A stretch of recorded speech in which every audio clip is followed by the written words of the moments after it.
imagine a Green Beret, Rangers, SEAL, MOSOC, or just military folks, firefighters, paramedic. They're sitting alone in their vehicle right now, getting ready to take their own lives, or they're down and thinking about, ending it all. If they're listening to this podcast right now, what would you tell them? Your mission's not complete. What are you doing? You still have a mission to complete. Like, you may not understand what it is currently, but we can work that out. Like, we'll fine tune that, right? But you still have work to do, right? I look at waking up every day as divine validation that my mission on this earth is not complete yet, which means I got work to do. And if I got work to do, then there's a purpose for why I still got work to do. And it may not have been revealed itself yet, but we can certainly work on that. Like, there's plenty of things to be grateful for, plenty of things to live for. And I would probably ask them to, like, man, name one thing you are grateful for. That's just one thing. Just one thing, something you're grateful for, and why are you grateful for it?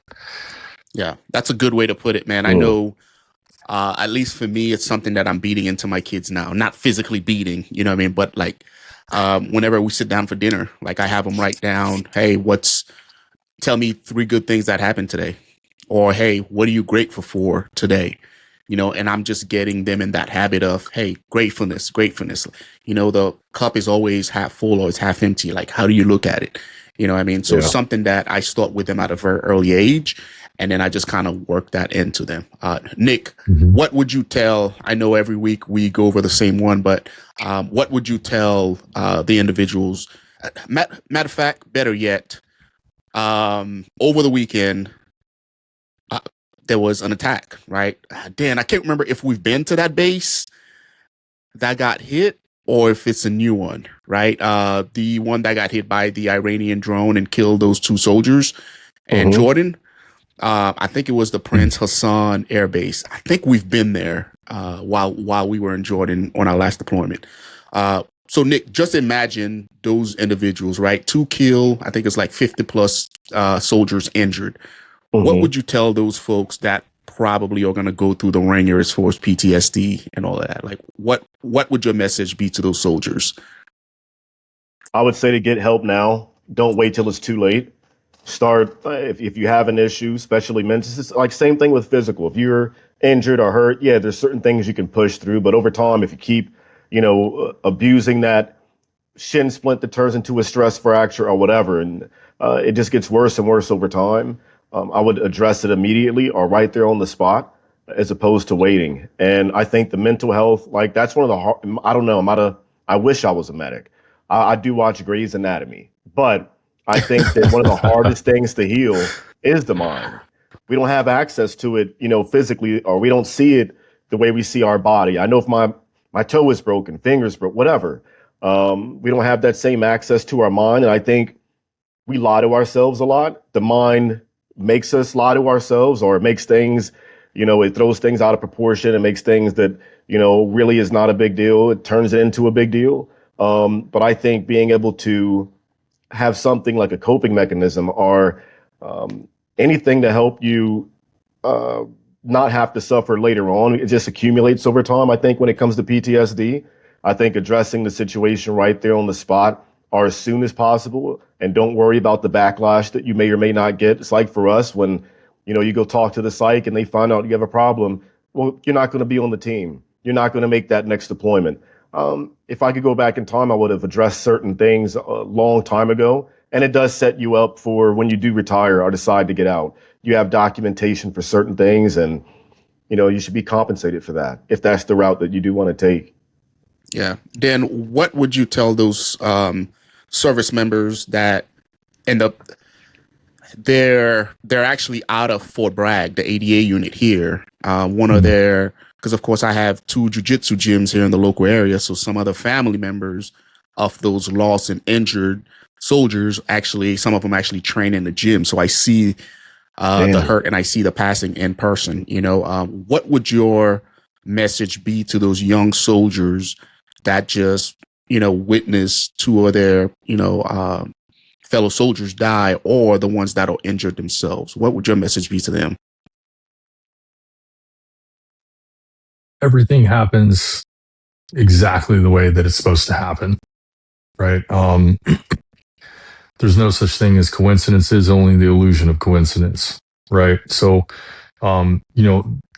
everyone is going to go through struggles in life. We don't always get to decide what those struggles are, but if we're going through a stormy season, there's a purpose for that, right? And eventually that purpose will be revealed to you, as long as you're looking for that answer. I look at adversity now I kind of laugh at adversity because I'm curious and I'm excited to see what needs to change in me to get through whatever adversity I'm in right now. Like, how am I supposed to grow and in what manner so that I become the man that I'm supposed to be, or and depending on the service member, the woman that they're supposed to be. Right. And so, I would also say, like, seek God in those answers as well. Like, if you're a faith-based person, lean on that hard, right? The Bible tells us not to lean on our own understanding, but God's. And one thing my pastor was saying is you don't have to have all the answers right now to be obedient right now. And if you knew all the answers to get through the struggle that you're currently having, that would require no faith at all. And faith is something that God wants us to have, right? Because we aren't going to have all the answers. And, one of the things I used to struggle with personally when, I would lose somebody is I struggled with am I living the life that they would want me to live? Yep. And sometimes that gets confused with, would those people make the same decisions that I'm making? And that's unfair, right? Because I look back at my best friend, Shawn, and a lot of the decisions I've made since then, Shawn wouldn't make, but that he was a different man than me. Like, I joined a motorcycle club, right? And I loved it. Shawn would have never joined a motorcycle club because it took too much time away from his family. But like, I at that time in my career, like, it was just me and my wife. And so my wife just came with me everywhere I went, right? It's a little bit different. And so we had different scenarios. And so, I would also say, like, when you're dealing with those losses of those individuals, and this is something I really went through. I went through it with a lot of guys that I lost, but Shawn in particular. I started feeling sorry for myself. Mm-hmm. And I certainly had the injuries to back that up for things that I went through physically as well too. But ultimately, when I started getting over that is when I realized that I need to quit feeling sorry for myself, because who I did feel sorry for is the people that didn't know a person like Shawn and didn't have a best friend like that. Like, they never felt the intensity of a friendship like that. And like, I started being grateful that I got to have a best friend like him, even though that time was shorter than I wanted it to be, right? I look back and I see a lot of guys who they don't have a person in their life like that. Like, Shawn was not one of those people that wasn't going to say it, right? I mean, that was his reputation. And I think that's probably why we were, such good friends, is we were the guys that were going to say it. And so there was a high level of accountability with him and pushed me to be the best version of me. And when I look around and I see so many people that never had somebody like that, it just makes me even more grateful that I had the opportunity or the time that I had with that individual. And so, back to just being grateful, like the gratitude of, in that situation, like, I'm glad I got to know a person like that. I'm glad I got to serve with an individual like that. And I'm grateful that I'm still here, right? I do have a family. I do have friends, like, they're grateful I'm not a statistic on a wall, right? Yeah. I don't wish. I've never wished to have my photo on the wall in Charlie Mike's. You know what I mean? Like that's not something anybody aspires to be. Yeah. You know, and so there's it's a struggle. It's going to be a big struggle for sure. But with big adversities come big breakthroughs. Mm-hmm. Right? The people that have pushed through that have become just monsters in their industry, you know, and are people that are people to look up to. They're a huge value and to their communities, their teams, their families, people that have pushed through and really embraced trying to not figure out, but learn from that experience. Like it can be it's our choice ultimately. We can either choose to let it be extremely detrimental to the point where we're the next statistic, or we can choose to rise above it. And that I realize that sounds easy by just being able to say it, but that doesn't make it any less true, and it doesn't make it it doesn't make it less complicated than that, because it is that. It's just like being downrange in a firefight. You know what I mean? Is it easy to take a life in that situation? Pretty easy, actually, because it's either that guy goes home or I go home. It's not more complicated than that. Hollywood can church it up with, and obviously there's things that you have to deal with post taking the life, right? But in that moment, it's not more difficult than that. It's you go home or they go home. That's it. And look, we'll deal with. And I've told both of my boys are joining the military too, and I've told them look, you do whatever you have to do to come home. Now, period. Now, what branch then, and what prompted that decision? Yeah, I actually didn't push either one of them to the military. But they've seen the way the world is going is not getting less crazy, right? It just keeps getting crazier every day. And, you know, the skills that you learn in the military of being able to defend yourself, your home, your family, like they're seeing inherent value in that. So I got one doing a 11 Bravo option 40 contract, looking to get a Ranger regiment. There we go. My oldest boy, and then my youngest boy is joining the Air Force and looking to be security forces, so an MP. Nice. But he's got his career path is that, and then, you know, finishing his degree and transitioning into FBI from there. So that's awesome, man. Shout out to them. Yeah.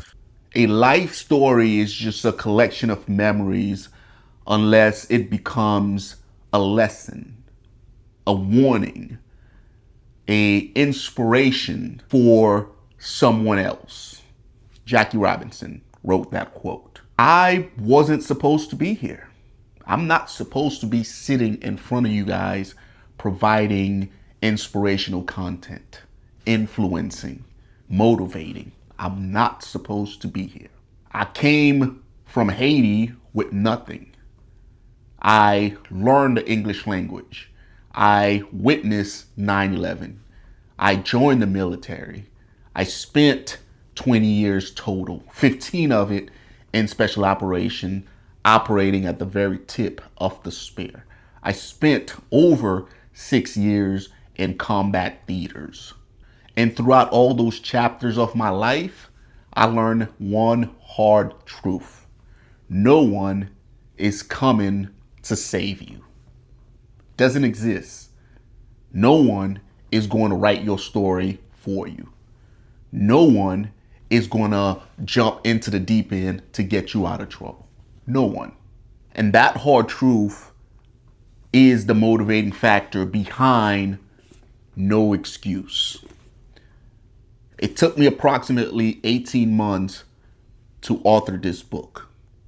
And I wanted to write it not to showcase to you how hard my life was, but to show you guys what's possible when you accept the concept of no excuses and start taking ownership of your life. So if you know somebody that's going through a hard time, that's going through adversity, that doesn't know who they are, that don't know who they're supposed to be. Let this story motivate you. Let this story inspire you. If you need it, gift this book to yourself. If your son needs it, gift this book to them. If your daughter needs it, gift this book to them. And writing this book, I was inspired, I was motivated, I was emotional, but I had a good time writing it, and hopefully you have a good time reading it. I appreciate all of you guys' support. Let me know what you guys think about this book. It is available now at greenberetchronicles.com for pre-order, and it's also available where all books are sold.